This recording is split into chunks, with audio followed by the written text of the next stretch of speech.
అడుగుతున్నారు మీరు చెప్పండి సార్ ఆన్గోయింగ్ సిచ్యువేషన్స్ కొన్ని జరుగుతూ ఉన్నాయి. ఇంతకుముందు టికెట్ల రేట్లు పెంపు విషయంలో మీరు అందరూ కలిసి వైఎస్ఆర్సీపీ ప్రభుత్వాన్ని కలవడం కూడా జరిగింది.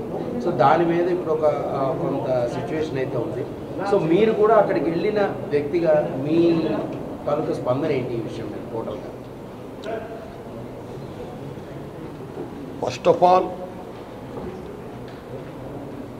మన ఆంధ్రప్రదేశ్ ప్రభుత్వ అసెంబ్లీలో కొద్దిమంది పెద్దలు చేసిన కామెంట్స్పై మెగాస్టార్ చిరంజీవి గారు స్పందించిన విధానం ఏమవుతుందో అది సత్యం, 100% సత్యం, 100% సత్యం. అప్పుడు వైఎస్ జగన్మోహన్ రెడ్డి గారి హయాంలో ఆయన సీఎంగా ఉన్నప్పుడు, పేరు నాని గారు సినిమాటోగ్రఫీ మంత్రిగా ఉన్నప్పుడు ఇండస్ట్రీ నుంచి చిరంజీవి గారితో పాటు చాలామందిని వారు ఆహ్వానించడంలో నేను కూడా ఒకరిని. చిరంజీవి గారు మాట్లాడుతూ నానుమూర్తి కూడా వచ్చాడు మాతో అన్నారు. కాబట్టి చాలామంది మీలాంటి మిత్రులు నన్ను ఈవేళ అక్కడ ఏం జరిగిందని అడుగుతున్నారు. కాబట్టి చెప్పాల్సిన బాధ్యత నాపై ఉంది. కాబట్టి నేను చెప్తున్నా, సత్యం చెప్తున్నాను మీకు. జగన్మోహన్ రెడ్డి గారి గవర్నమెంటు మా సినిమా కళాకారులు కానీ చిరంజీవి గారిని కానీ ఎవరిని కూడా అవమానించలేదు, చాలా గౌరవించారు. సత్యం. ఎందుకంటే కోవిడ్ కష్టకాలంలో సినిమా రంగం ఏమైపోద్ది అని భయోందనతో ఉన్న దశలో పరిశ్రమ పెద్దలందరూ కలిసి చిరంజీవి గారిని కలిశారు. పరిశ్రమ పెద్దగా ఆయన భావించి, ఆయన గౌరవించి నన్ను ఆహ్వానించారు. చిరంజీవి గారు స్వయంగా నాకు ఫోన్ చేశారు కూడా. అదే సంస్కారం. అప్పుడు నేను ఢిల్లీలో ఉన్నా. నారాయణమూర్తి ఇండస్ట్రీ కష్ట పరిస్థితిలో ఉంది. భారీ చిత్రాలతో పాటు సగటు సినిమా తీసిన ఇలాంటి వాడు అందరూ కూడా రావాలి, మీ ఒపీనియన్స్ చెప్పాలి, మనందరం ప్రభుత్వాన్ని కలవాలి, ప్రభుత్వం నుంచి మనకి ఏ సహాయ శాఖలు వస్తాయో మనం స్వీకరించాలి, మనం విన్నవించాలి అని చిరంజీవి గారు చెప్పడం, అందరూ మీట్ అవ్వడం చిరంజీవి గారి ఇంట్లోనే ఇది జరిగింది. అప్పుడు అనేక మంది వారు యొక్క అభిప్రాయం చెప్పారు. ఆయన్ని తీసుకొని మన సీఎం గారిని కలుద్దాం అని చెప్పారు. వారు సీఎం గారితో మాట్లాడారు స్వయంగా. అలాగే నేను కూడా పేరు నాని గారిని వెళ్ళి విజ్ఞప్తి చేశాను పందర్లో. అలా చాలామంది విజ్ఞప్తి చేశారు. ముఖ్యంగా చిరంజీవి గారు తీసుకున్న రోలు salute, whole hearted I'm telling. పరిశ్రమ పెద్దగా వాట్ ది బెస్ట్ రోల్ ఈ ప్లేడ్ దట్ డే. ఆయన ఎవరు అవమానించాల, చాలా గౌరవించారు. మమ్మల్ని ఎవరు అవమానించాల, చాలా గౌరవించారు. మేమందరికి వెళ్ళాం, సమస్యలను చెప్పాం. సీఎం జగన్మోహన్ రెడ్డి గారు సానుకూలంగా స్పందించారు. పేరు నాని గారితో మాట్లాడి ఏం కావాలో మొత్తం తీసుకోండి అన్నీ మనం చేద్దాం అని కూడా చెప్పారు. ఇది జరిగిన సత్యం అండి, ఇది జరిగిన సత్యం. ఓకే, ఆ సమస్యలు ఇంకా ఉన్నాయి, స్టిల్ ఇట్స్ గోయింగ్ ఆన్. ఆయన ప్రభుత్వం ఇప్పుడు లేదు, ఇప్పుడు మన చంద్రబాబు నాయుడు గారి గవర్నమెంట్ వచ్చింది. కాబట్టి ఈ గవర్నమెంట్లో ఆనాడు ఎక్కడ ప్రియాంబుల్, గత గవర్నమెంట్లో ఏ ప్రియాంబుల్ ఉందో, ఏ ప్రజలకి ఏ సమస్యలు ఉన్నాయో, ఏ ఇండస్ట్రీకి, cinema industry, anybody anything else, వాళ్ళకి ఏ సమస్యలు ఉన్నాయో అకార్డింగ్ టు ప్రియాంబుల్ గత ప్రభుత్వంలో ప్రజలు విన్నవించుకున్న విన్నపాలు ఏమైతే ఉన్నాయో ఆ విన్నపాలని ఇప్పుడు, ఆ సమస్యలు ఇప్పుడున్న ప్రభుత్వం చంద్రబాబు నాయుడు హయాంలో నెరవేర్చాలని, దానికి సినిమాటోగ్రఫీ మంత్రి గారు దుర్గేష్ గారు సహకరించాలని, మన తెలుగు ఇండస్ట్రీ నుంచి వెళ్ళి ఇవాళ డిప్యూటీ సీఎంగా ఉన్న పవన్ కళ్యాణ్ గారు చొరవ తీసుకోవాలని నేను విజ్ఞప్తి చేస్తూ మా సమస్యల్ని, మన పరిశ్రమ సమస్యల్ని క్లియర్ చేయాల్సిందిగా మనస్ఫూర్తిగా వారిని కోరుకుంటున్నా. Thanks a lot. Sir, Balakrishna గారు ఎవడు అడగలేదు అని చెప్పడం అనేది వారు తెలిసింది వారు చెప్పారు. అది కరెక్ట్ కాదు. చిరంజీవి గారితో పాటు మేము చాలామంది వెళ్ళాం, అది అందరికీ తెలుసు.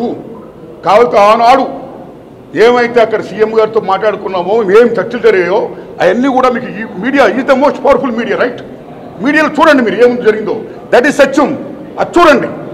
సో బాలకృష్ణ గారు తెలిసి ఉండొచ్చు, తెలియకపోవచ్చు అని చెప్పారు. సో నేను బాలకృష్ణ గారి గురించి మాట్లాడదలుచుకోరా. కానీ చాలామంది మాత్రం అప్పుడు వైఎస్ జగన్మోహన్ రెడ్డి గారి ప్రభుత్వం చిరంజీవి గారిని, సినిమా కళాకారుని అవమానించింది అనే అపప్రద ఏమైతుందో అది చాలా తప్పండి. అలా కామెంట్ చేయకూడదండి. Nobody have no right to assassinate other characters. సత్యం important, truth is important.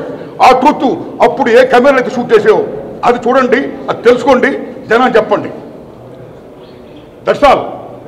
Cinema టికెట్లు పదే పదే పెంచడం రేట్లు ఎంతవరకు కరెక్ట్ సార్? ప్రతిసారి బెనిఫిట్ షోలు ఇలా ఎస్, సిన్స్ బిగినింగ్ పరిశ్రమలో ఒక సగటు నిర్మాతగా, దర్శకుడిగా, నటుడుగా, అన్నిటిని మించి ఒక ప్రేక్షకుడిగా మొదటి నుంచి నేను కానీ చాలామంది ప్రదక్షామం కూడా అనేక మంది సినిమా టికెట్ల రేట్లు పెంచొద్దు పెంచొద్దు పెంచొద్దు, సామాన్య ప్రజలపై భారం మోయొద్దు మోయొద్దు మోపొద్దు అని ఎంతోమంది విజ్ఞప్తి చేస్తాం, చాలామంది విజ్ఞప్తి చేస్తారు, కొంతమంది కోర్టు కూడా వెళ్తున్నారు. భారతదేశంలో సామాన్యుడు కూడా వినోదం మంచిది కేవలం సినిమా. మహాతల్లి సినిమా, సామాన్యుడు కూడా వినోదం మంచిది. అలాంటి వినోదాన్ని కాస్టిమైన్ చేయొద్దు అని మేము అందరూ విజ్ఞప్తి చేస్తాం, చాలామంది విజ్ఞప్తి చేస్తారు, కోర్టు కూడా వెళ్తున్నారు. ఆ రోజుల్లో కేసీఆర్ గారు సీఎం గారు ఉన్నప్పుడు టికెట్ రేటు పెంచిపోతుంటే మాలాటోళ్ళందరూ విజ్ఞప్తి చేశాం. మా విజ్ఞప్తిని మన్నించి కేసీఆర్ గారు అప్పుడు టికెట్ రేటు పెంచలా. కానీ తర్వాత అదే గవర్నమెంట్లో కొద్దిమంది వెళ్ళి ప్రొడక్షన్ కాస్ట్ ఎక్కువైపోతుందండి, టికెట్ రేట్స్ కన్నా పెంచకపోతే మేము కోరుకోవడం కష్టం అని కొన్ని విజ్ఞప్తి చేయడం వల్ల మళ్ళీ అగైన్ టికెట్ రేట్లు పెంచారు. అప్పుడున్న గవర్నమెంట్ కూడా పెంచారు. తర్వాత ఇప్పుడు రేవంత్ రెడ్డి గారి గవర్నమెంట్ వచ్చింది. రేవంత్ రెడ్డి గారి గవర్నమెంట్ వచ్చిన తర్వాత అగైన్ ఈ టికెట్ రేట్ పెంచడం అనేది స్టిల్ గోయింగ్ ఆన్. ఇది కరెక్ట్ కాదు. ఎందుకంటే టిక్కెట్ల రేట్లు పెంచేది కేవలం హీరో అభిమానుల కోసం, ఆ ఒత్తిడిని తట్టుకోలేక ఒత్తిడిని తగ్గించడం కోసం, కాస్ట్ని పెంచుకోవడం కోసం, కాస్ట్ని రీకాల్క్ చేసుకోవడం కోసం పెంచుతూనే ఉంటున్నారు. హీరో అభిమానులు కూడా తల్లిదండ్రులు ఉంటారు, హీరో అభిమానులు కూడా పేదవాళ్ళు ఉంటారు. ఒక్కొక్క టికెట్ 1000 రూపాయలు అయితే ఎలా కొంటారు టికెట్లు? ఎక్కడ అప్పుసప్పులు చేస్తారు? ఏమైపోతాడు ప్రేక్షకుడు? ఎంత భారం మోపుతున్నారు? అది కరెక్ట్ కాదు. ఈవేళ మళ్ళీ చెప్తున్నాను మిత్రులారా, మీరు నమ్మండి, మన తెలుగు చలనచిత్ర పరిశ్రమలో ఫస్ట్ లవ్ తీశారు. That is the biggest hit in India in Telugu. ఆ సినిమాకి 5 years పట్టింది శంకర్ రెడ్డి గారి నిర్మాతానికి. నేను 5 years తీశాను, ఎన్నో కోట్లు అప్పు చేశాను, ఖర్చు పెట్టాను, నా సినిమా రిలీజ్ చేస్తున్నాను, టికెట్లు పెంచండి అని ఏనాడు ఆయన ప్రభుత్వం అడగలా శంకర్ రెడ్డి గారు. అదే లవ్ కుశ సూపర్ డూపర్ హిట్ అయింది. మీరు నమ్మండి, 5-6 సంవత్సరాలు కంటిన్యూ కానింది. పనులతో లాభాలు వచ్చాయి ఇన్ తెలుగు. లవ్ కుశ, టేక్ హిందీ, మొగలాయాదం, షోలే. మొగలాయాదం ఆసిఫ్ గారు తీశారు, 9 ఏళ్ళు పట్టింది. బోర్డెన్ కోట్లు ఖర్చు పెట్టాడైనా. నాకు 9 ఏళ్ళు పట్టింది, చాలా కోట్లు ఖర్చు పెట్టాను, నా సినిమా రిలీజ్ చేస్తున్నాను, నాకు టికెట్లను పెంచండి అని ఆసిఫ్ గారు ఏనాడు కూడా ప్రభుత్వం అడగలా. ఆ సినిమా సూపర్ డూపర్ హిట్ అయింది. ట్రక్కులో లాభాలు వచ్చాయి in Hindi. Take Sholay, GP SIP గారి సినిమా ది గ్రేటెస్ట్ హిట్. ఇన్ని కోట్లు పెట్టాం, టికెట్ పెంచండి అని జీపీ సిప్ గారు అడగలా. ట్రక్కులో లాభాలు వచ్చాయి, సినిమా బ్రహ్మాండం డబ్బులు వస్తాయి. That's all. You come to English, there is Ben-Hur, there is 10 commandments. Cecil B D మీద చేసిన 10 commandments కానీ, బెనహార్లు కానీ, సడన్ హస్టన్ హీరో బోర్డెన్ కోట్లు ఖర్చుపోయి. కానీ ఏనాడు ఆ నిర్మాతలు మాకు ఇన్ని కోట్లు ఖర్చుపోయి, మాకు డబ్బులు పెంచండి, టికెట్ రేటు పెంచండి అని ప్రభుత్వం అడగలా. ఆ సినిమాని ప్రేక్షకులు బ్రహ్మరథం పట్టారు, ఆడించారు. మీరు నమ్మండి, గూడ్సుల్లో లాభాలు వచ్చేయాలకి. సినిమా బాగుంటే డబ్బులు వస్తాయండి. ఈ రకంగా టికెట్ రేట్లు పెంచుకుంటూ సామాన్యుడిపై భారం మోపడం పరమ దారుణం దర్శాలు. నేను ఒకటే కోరుతున్నా రేవంత్ రెడ్డి గారిని, అయ్యా రేవంత్ రెడ్డి గారు, మీరు అసెంబ్లీలో మాట్లాడుతూ అసెంబ్లీ సాక్షిగా నా హయాంలో టికెట్ రేట్లు పెంచను, మిడ్ నైట్ షోలు వేయనన్నారు. మీరు టికెట్ రేట్లు పెంచను, మిడ్ నైట్ షోలు వేయనన్నారు. మీరు మేమందరం ఆనందించాం, హర్షధ్వానంతో క్లాప్స్ కొట్టాం. కానీ రేవంత్ రెడ్డి గారు, కానీ ఈవేళ మీ గవర్నమెంట్లో ఏం జరుగుతున్నాయి?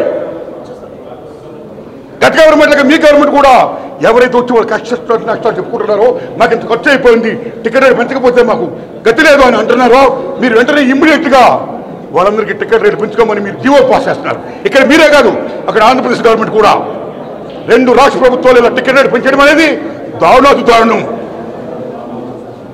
మీరు ప్రజలను మన్నించండి, సగటు ప్రేక్షకులను మన్నించండి. మీ డిమాండ్ ఫ్రమ్ ద పీపుల్, వాళ్ళు మన్నించండి. డబ్బు లేకపోతే మళ్ళీ మిగతా సినిమాలు ఎక్కడ చూస్తారు వాళ్ళు? అప్పు సొప్పు చేస్తే ఇంత డబ్బు పెడేసి చూస్తే మిగతా సినిమాలు ఎక్కడ చూస్తారు వాళ్ళు? తర్వాత చూద్దాంలో మనం ఓటీటీ చూద్దాంలో ఎక్కడ చూద్దాం ఉంటారు. మిగతా సినిమాలు చాలా డ్యామేజ్ అయిపోతుంది. అది ఒక రకంగా చెప్పాలంటే టికెట్ రేటు పెంపకం అనేది సగటు ప్రేక్షకుడిపై భారం మోపడమే కాదు, అభిమానుల యొక్క రక్తాన్ని జరగలా పిప్పేయడమే కాదు,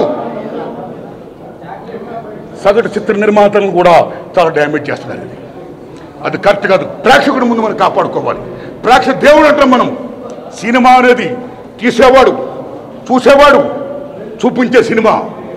అందుకే సినిమా ఇండస్ట్రీ పరిశ్రమ నిర్మాతతో పాటు దర్శకులతో పాటు 24 క్రాఫ్ట్స్తో పాటు వాడు ఎంత ఇంపార్టెంటో, ప్రేక్షక దేవుళ్ళు ఎంత ఇంపార్టెంటో, వారిద్దరికి మధ్య సంధానకర్తగా ఉండే సినిమా థియేటర్లు అంటే దేవాలయాలు. అది అంత ఇంపార్టెంట్. కాబట్టి ఈ సినిమా ఇండస్ట్రీ మనుగడ సాగించాలంటే, అందరం బాగుండాలంటే దయించి రేవంత్ రెడ్డి గారు, చంద్రబాబు నాయుడు గారు దయించి టికెట్ రేటు పెంచకండి సార్. మీకు హంబుల్ రిక్వెస్ట్ చేస్తున్నా, దండం పెడుతున్నా. సగటు ప్రేక్షకులు మీరు గౌరవించండి sir. You must respect the people. My whole heartedly I'm requesting you. Please please. Thank you.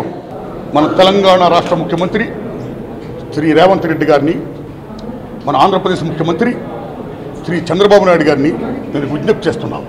అయ్యా, మా సినిమా ఇండస్ట్రీలో చాలామంది ప్రముఖులు వారి సమస్య చెప్పుకోవడం కోసం మీరు పిలుస్తున్నారు, వారు చెప్తున్నారు. What the best service you are doing. ధన్యవాదం. ఇండస్ట్రీ డెవలప్మెంట్ కోసం వాట్ ది బెస్ట్ కాంట్రిబ్యూషన్ మేము చేస్తామని చెప్తున్నారు. ధన్యవాదం. The same time my humble request, దయించి వారినే కాదు, ఫిల్మ్ ఇండస్ట్రీకి ప్రాతినిధ్యం వహిస్తున్నటువంటి ప్రొడ్యూసర్ కౌన్సిల్ వారిని, ఫిల్మ్ ఛాంబర్ వారిని, సేమ్ టైం సగటు నిర్మాతలను కూడా మీరు ఆహ్వానించండి. వాళ్ళ సమస్యలు తెలుసుకోండి. ఎన్నో సమస్యలు దే ఆర్ ఫేసింగ్. చాలా సినిమా థియేటర్ దొరకట్లా. ఎన్ని సంవత్సరాలు బట్టో అనేక గవర్నమెంట్ విజ్ఞప్తి చేస్తున్నాం. సగటు సినిమాకి థియేటర్ మీరు ప్రొవైడ్ చేయండి అని. ఇంతవరకు డిమాండ్ నెరవేరలా. ఆ ఒక్క డిమాండ్ కాదు, అనేక డిమాండ్ నెరవేరలా. కాబట్టి దయించి వీళ్ళని కూడా పిలవండి. ప్రొడ్యూసర్ కౌన్సిల్ని, ఫిల్మ్ ఛాంబర్ని, సగటు నిర్మాతలు పిలండి. వాళ్ళ సమస్యలు తెలుసుకోండి. వాళ్ళు కూడా the best contribution, the best service, the best help, the best cooperation దాన్ని చేయండి. ఇది నా విజ్ఞప్తి. సేమ్ టైం రేవంత్ రెడ్డి గారు అసెంబ్లీ సాక్షిగా